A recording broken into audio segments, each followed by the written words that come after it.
Well, hello everyone. Good morning, good afternoon, and good evening. Welcome to Tuesday Tea. We're doing Tuesday Tea a little bit earlier today to accommodate my esteemed guest who comes from us all the way from Europe. Miret Padovani is here to talk about how we can build our personal brands in our hotel spaces. Welcome, Miret. I've looked forward to this conversation for so many weeks. Thank you so much, Liana. Always amazing to chat with you. So yeah, calling in from Switzerland, and here it's evening. So I'll not have tea at this time of the evening, but it Well, is I always have my amazing to tea. chat with you. Yeah, well, that's the thing. I need tea. It's only 11 o'clock in the morning in my corner of the world. But yeah, I mean, Switzerland, I was in Switzerland, it's probably 16 years ago. That seems like forever, but yet it seems like yesterday. So I think I'm due to come back and maybe visit you very soon. Come back. You should come back. So yeah, so as you said, my name is Miret, and I work in luxury hospitality here in Switzerland. I've been in a few countries. Actually, it's my 14th destination in life. I've lived and worked in several places, and now in marketing for luxury hotels. So yeah. Well, and I understand. And Miret, from your bio that you provided me, I understand that you speak 5 languages, and you started off with a PhD in finance, of all things. So can you tell us a little bit, how do you jump from finance to where you are now? I always get this question, and I think having lived it myself, so it's my life, of course, right? So for me, it didn't feel that strange or odd. I actually moved from finance to finance communications, and from finance communications to travel blogging while I was still doing finance communications, and from there to hotel communications and marketing. So it wasn't like a jump from investment banking to hotels. It was more of an indirect route through communications. So, and interestingly enough, when you do marketing or communications, in different industries, you realize I'm not going to say it's exactly the same, but it's very, very much the same, right? So the industry changes, but the concepts and the way of thinking and the way you set up campaigns and so on isn't really different. Well, and what I love about that story is I think often when we're in this industry, the hotel industry, the hospitality industry, we lose sight of how transferable our skills really are, and how the things that we do in our roles can translate to other industries very quickly. Now, you did the reverse translation and you brought those skills over to our industry, but I'm hopeful that people are encouraged that no matter what it is that they're doing in their role now, those skills are transferable. You can do those in so many other ways. And we've seen a lot of people. And it's not surprising when you think about it, especially if it's fields such as marketing and public relations and communications, and especially if you think of actually any role, right? If you're leading teams, for instance, and leadership values, they're not exclusive to the hotel industry, right? So many skills that we learn, they are transferable. And I think we know that. Recruiters might not always know that, but I think we are smart enough to realize that we can transfer some skills if we wanted to, right?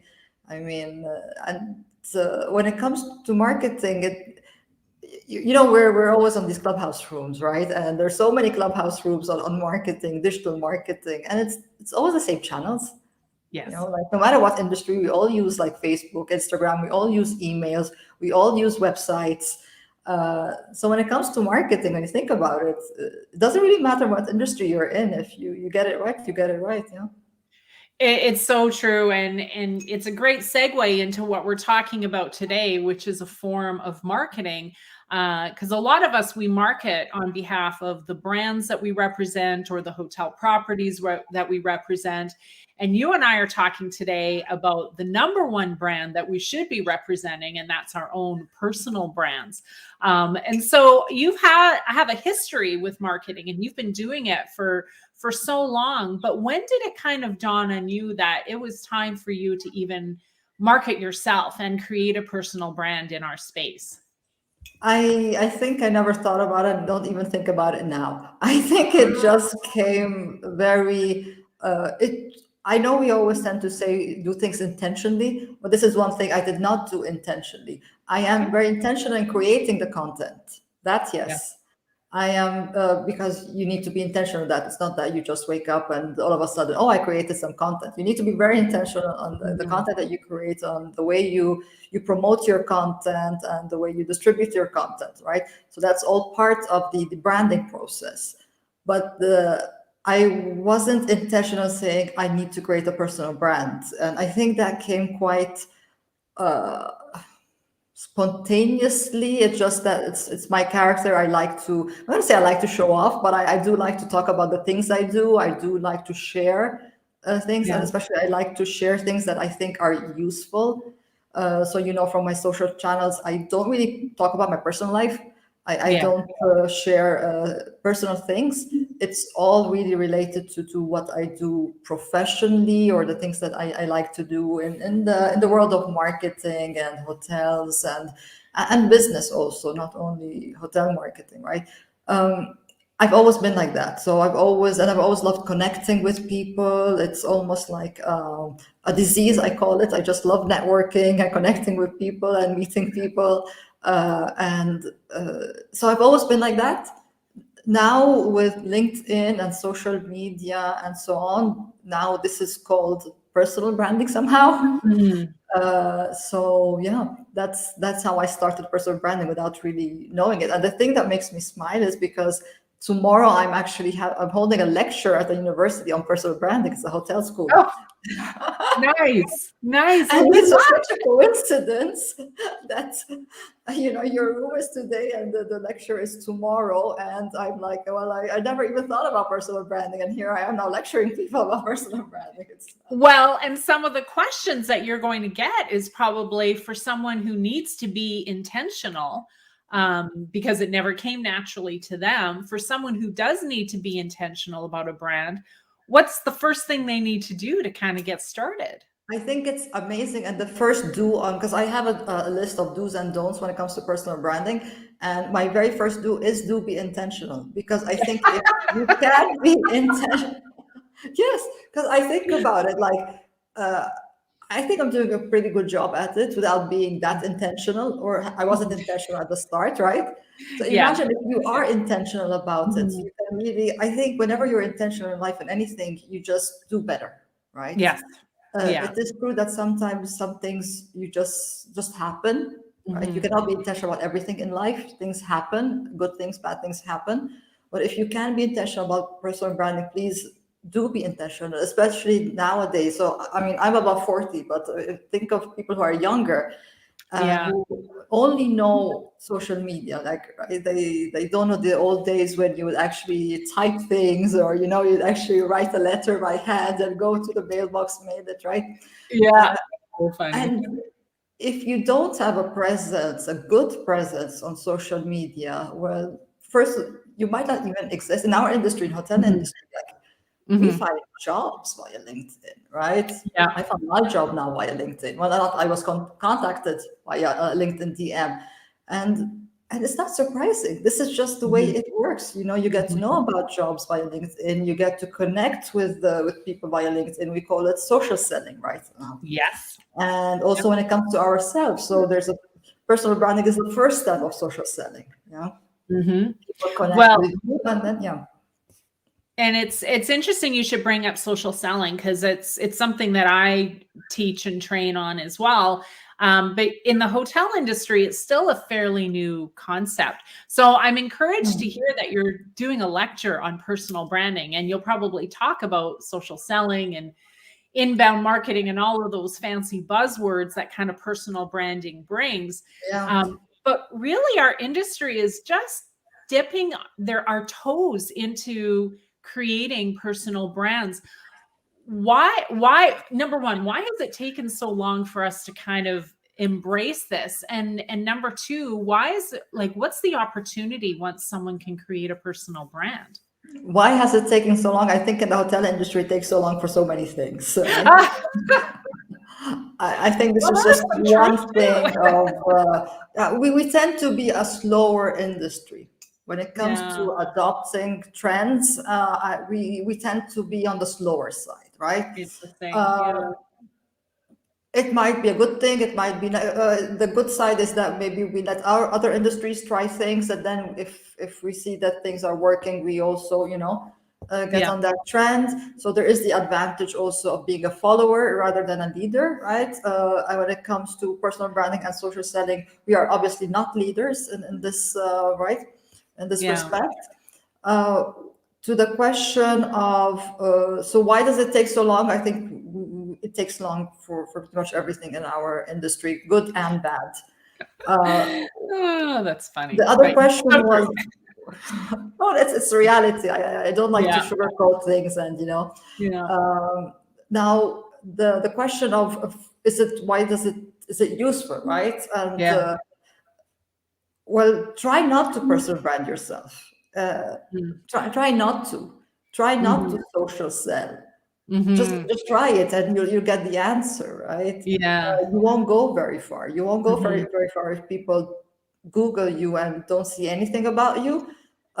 You won't go very far if people are interested in your products and services, but not really sure whom to contact, right? Yes. So try it, and you get the answer. You really Mhm. won't go very far in business. Well, exactly. They say that people buy from people first and foremost. So when you have product like hotels and m- a good number of hotels, they all look the same and they all have the same features and they all have the same square footage in a ballroom, and you're faced with the same choice, most people choose the option where they have a connection with that property. And that's where our personal brands come into play. So I'm excited to hear about the lecture tomorrow. I'm excited to hear the feedback that people give you about the brand, and potentially some resistance. And I don't know if Yeah. you have an answer for this, but I get some resistance on the personal brand side when I'm speaking to people, because I think people still believe it's the responsibility of the hotel brand themselves. And so that's the resistant is I don't need to build a personal brand because I've got the flag as the brand kind of carrying the load of that. How do you respond to people Yeah, who do it's that? two different things. Corporate brand is very different from personal brand. Agreed. First of all, let's put it very simply. Let's say you spend the whole year just posting and publishing about the brand that you work for, right? Mhm, What mhm. happens if after a year you no longer work for this brand? Yes. Yeah. It feels odd, like then all of a sudden you just change completely. Uh, First of all, I think it's a bit too. You want to show that you are more than your job Mhm. title. First of all, Yeah. I think that's very important, right? That's Yeah. another also do in your personal brand. Uh, Personal brand is one thing, corporate brand is one thing, and then you also have employer brand, which is also a different thing, right? There you These go. three, they coexist. Yeah, they should coexist harmoniously. There should be some consistency, right? Uh, Obviously, if you don't work for a luxury brand and then you're a complete hipster in your personal branding, right? I mean, there Right. needs to be consistency, but you are not just your job title, you are not just your workplace, right? And it can sound so fake if all what you're posting is just about your job, right? So personal brand is not just showing off that you have a fancy title and that you have a nice office with a nice view. It's it's a personal brand. It's about your person. It's Mhm. about your person, Yes. and you can also never talk about your job. Well, it's interesting that you should mention people showing up on social media to talk about their jobs. The trend I'm seeing right now, and it is because right now in our industry, there's a lot of movement given the pandemic, tons of people moving in and out of the industry.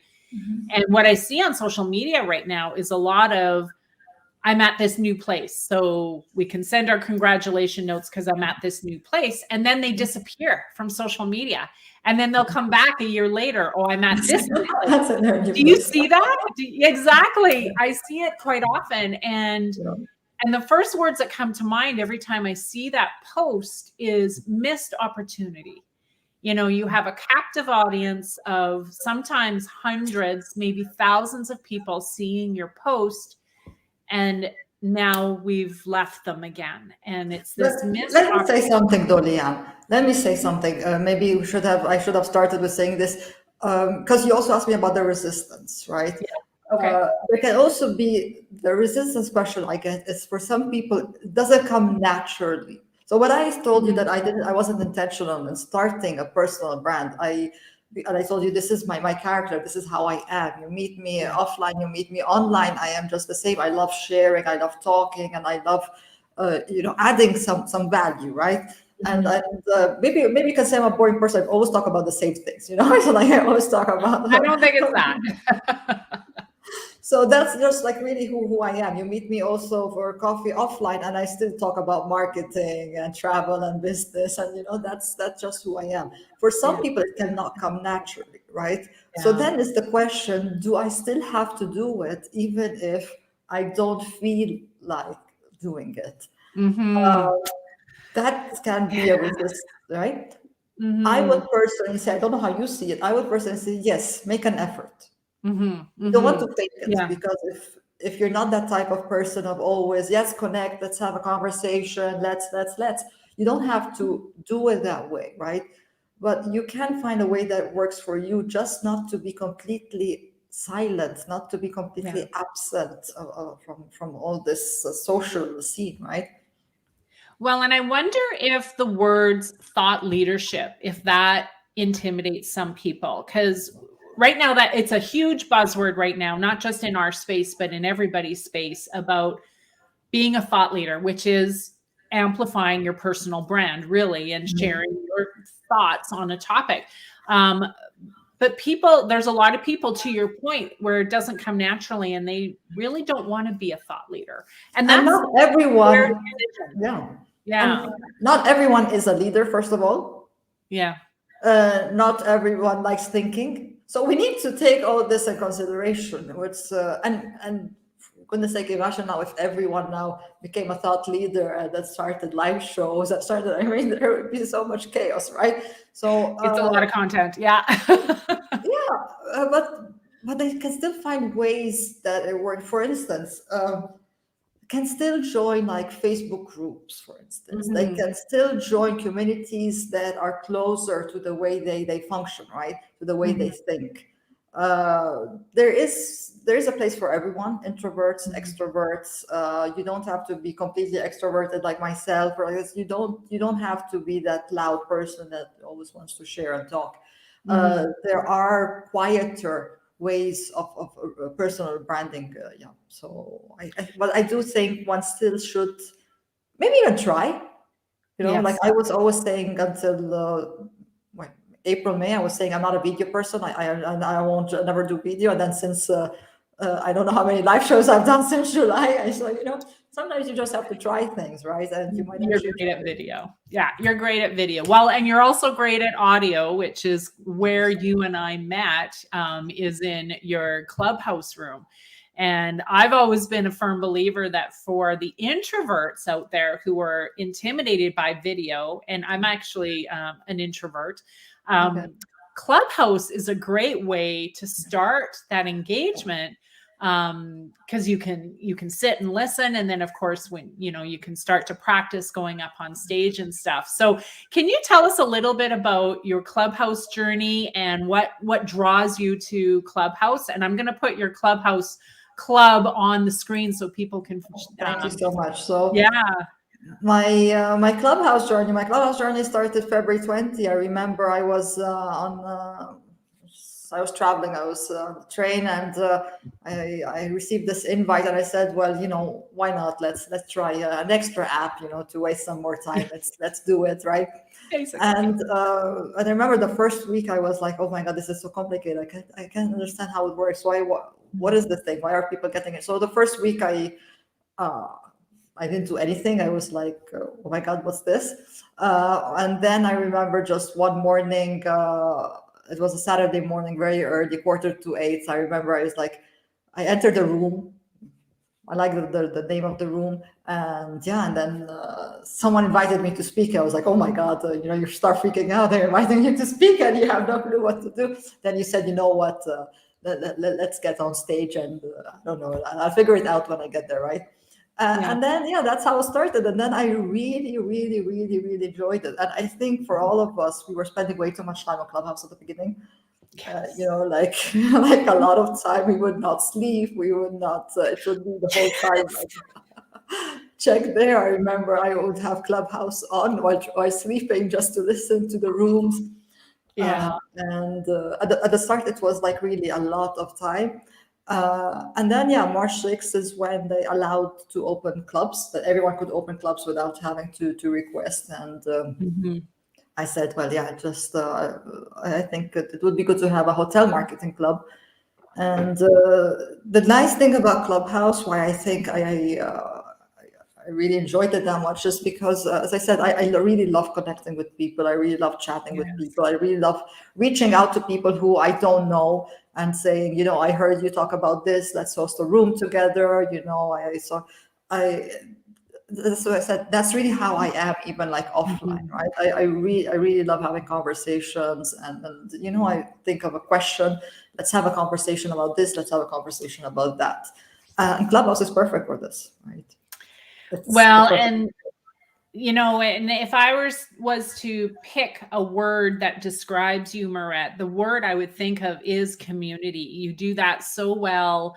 On Clubhouse, obviously, but now in talking to you here, community is it's part of you. You like to create community wherever it is that you go. And it's so fitting because you are a community builder in an industry that thrives on communities.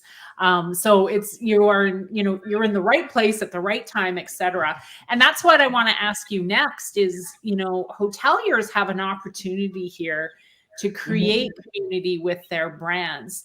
Was that intentional with you, is to create community, or was that again just a natural extension of who it is that you are? So it's definitely a natural extension. So, I mean, years ago when I was very active, especially when the years I was travel blogging, I would organize Instagram meets with people from all over Europe.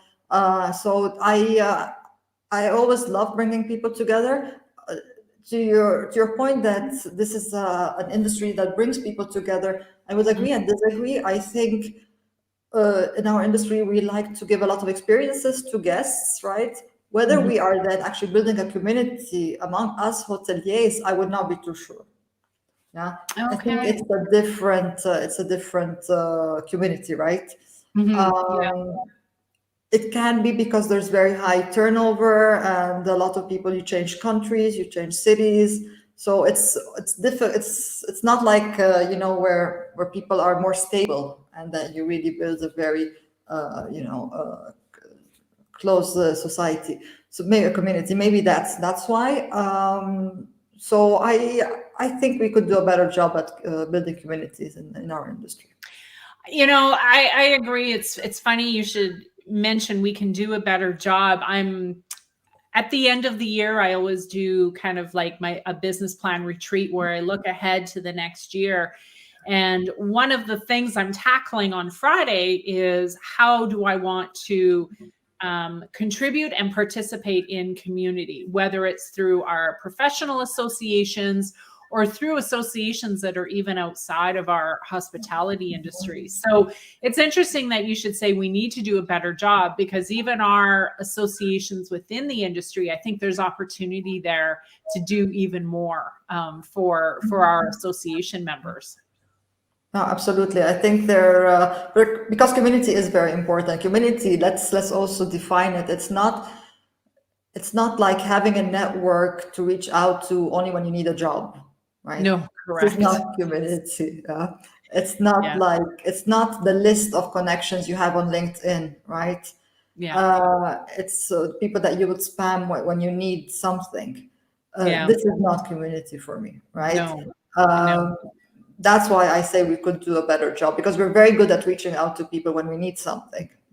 But community is more about that. It's being there also when you don't need anything, right? Yes. It's about sharing value for free. You're giving Yeah. time, you're giving, your expertise, even when you don't need anything. That is for me as community. Yeah.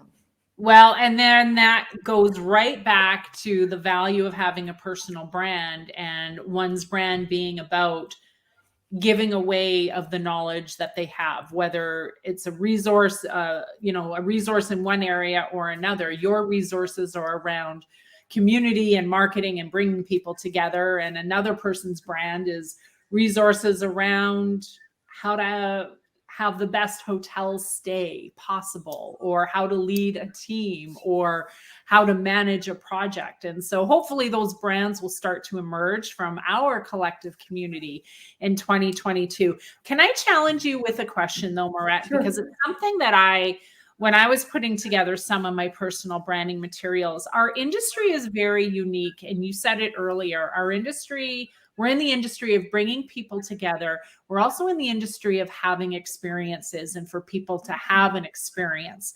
Do you feel one can have a personal brand without social media based solely on how they deliver an experience to a client? So the person I'm thinking of is like the restaurant sommelier. Does the sommelier, can they build their brand solely on their reputation inside a restaurant and their reputation with the restaurant patrons, or do they need to be on social to have that personal brand presence? That's an amazing question. So, personal brand, just as corporate brands, people need to know you, like you, trust you, right? Like trust. Now, social media amplifies all this, right? It makes it easier for people to know you. So if you're a sommelier and you're very good, some people might know you, but on social media, more people can know you. There you go. Okay. To like you, some people can know that the guests that come, they know you and they like you because you're charming, you have a nice personality. Yes. Now, when it comes to the trust factor, and that also liaises with the thought leadership you were talking about, there I really do think you need social media. That people can trust that you know what you're doing. And it becomes much easier when people see, for instance, the content you're putting out there. When people see how many followers you have, the way you engage with people. Trust takes time. So it takes more than just one guest coming to a hotel, trying out your wine, getting to know that you exist. They know you, okay, they like you, they see you have a nice smile.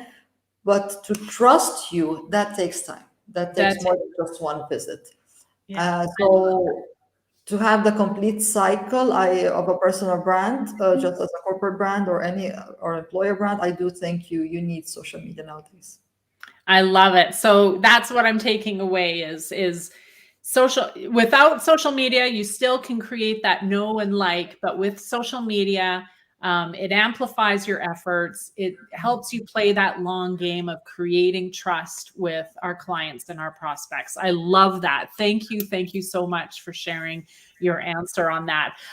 Okay, so before we wrap up, Miret, I always challenge my guests to share the 3 words that they would use to describe their personal brand. Now, I know you've done this exercise because you were featured as one of my personal brands in hospitality on social media. I can't remember what I answered, but I have an answer. I know. Now. Well, so this is why I'm telling you this, is because you did provide me with 3 words. And now today you're going to provide me with 3 words. And I would like to see how your brand has changed over the past few months, because that's what they haven't. So maybe they haven't. Changed. Yeah. So what 3 words would you use today to describe your personal brand? So definitely connections, collaborations, and community. The 3 C's. Love it. That I think because community for me is also about collaboration. So not only connecting, but also collaborating. collaborating, such as on these live shows, for instance, collaborating, like hosting rooms, and then maybe also taking it offline, collaborating on projects. I think no one achieves anything by yourself. You know, it's you can try doing things on your own, try and achieve everything by yourself, but it's become so difficult. And why put yourself in this situation, right? I very much believe in collaboration as a way of also making things more fun and more enjoyable in life. Yeah. Well, it is always fun and enjoyable to spend time with you, Miret. And you do those things so well. I've been honored and blessed to be able to be in some of your clubhouse rooms. Thank you for this opportunity to join me today. Miret, if people want to learn more about you, where can they find you?